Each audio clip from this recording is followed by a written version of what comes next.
Once upon a time, in a small village surrounded by green hills, lived a young girl named Meera. Meera was kind, hardworking, and full of dreams, but she had one big problem: she didn't believe in herself. She thought she wasn't smart enough, not good enough, and definitely not brave enough to speak up.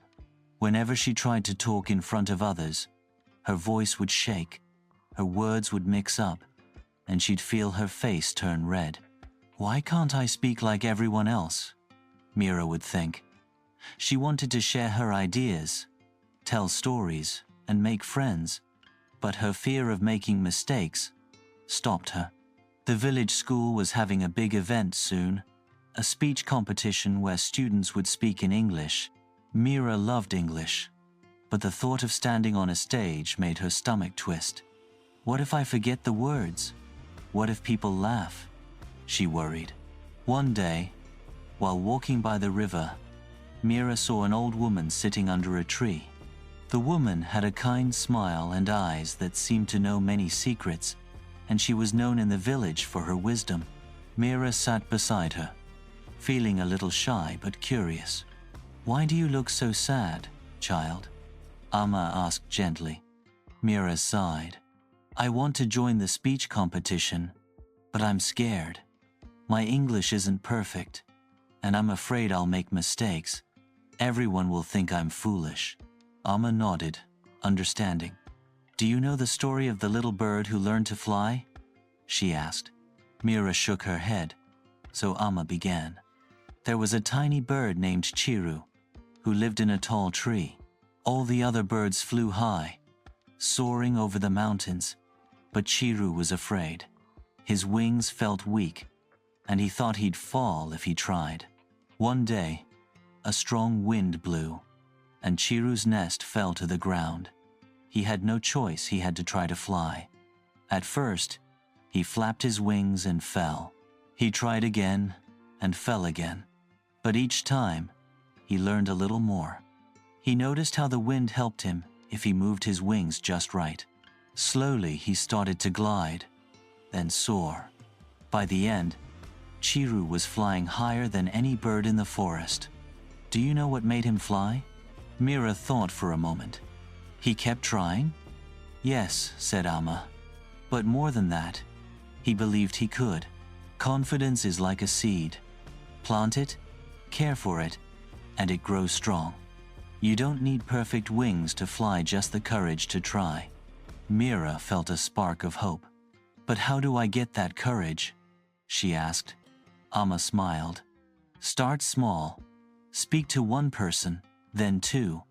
Make mistakes, they're your teachers. And tell yourself every day, I am enough. Your words don't need to be perfect. They just need to be yours. Meera decided to try. The next day, she stood in front of her mirror and practiced a simple sentence in English. My name is Meera, and I have something to say.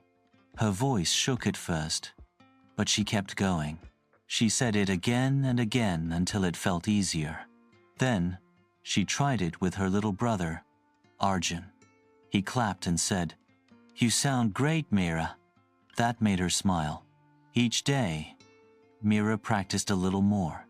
She spoke to her parents, her friends, and even her neighbor, Mr. Rao, who sold vegetables.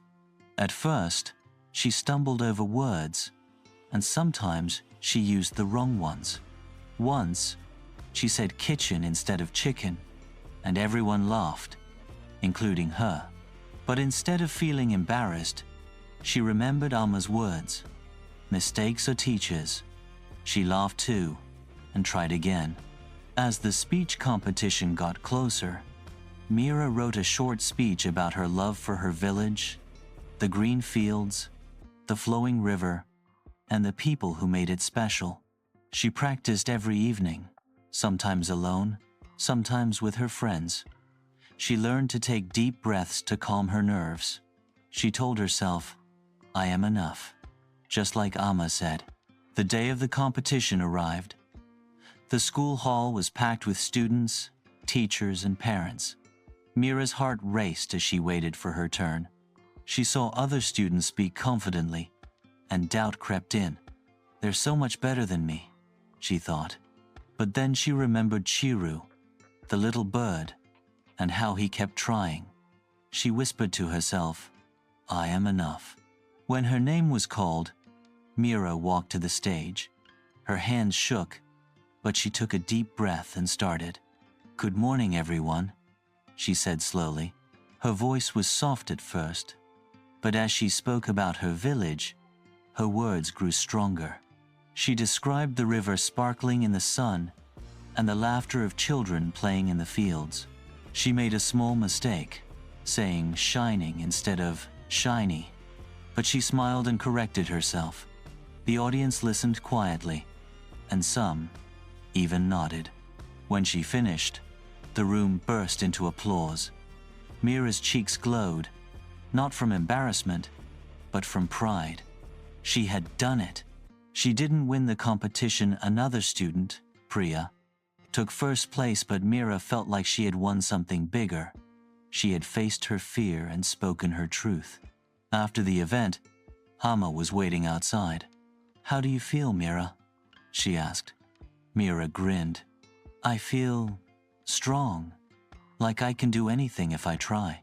Amma nodded. "That's the power of self-confidence. It's not about being perfect. It's about believing in yourself, even when you're scared. Keep practicing, keep speaking, and your voice will grow louder." From that day, Meera changed. She joined the school debate club, helped her friends with their English, and even started teaching her brother new words. She still made mistakes sometimes, but she didn't let them stop her. She learned that confidence wasn't something you were born with. It was something you built, one step at a time. Years later, Meera became a teacher in her village. She helped children who were shy, like she once was, find their voices.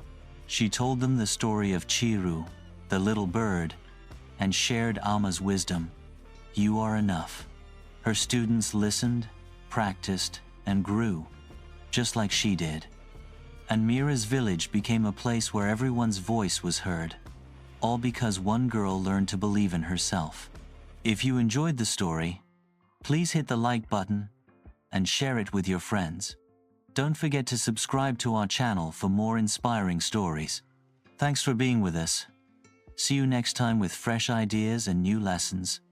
Until then, take care and believe in yourself.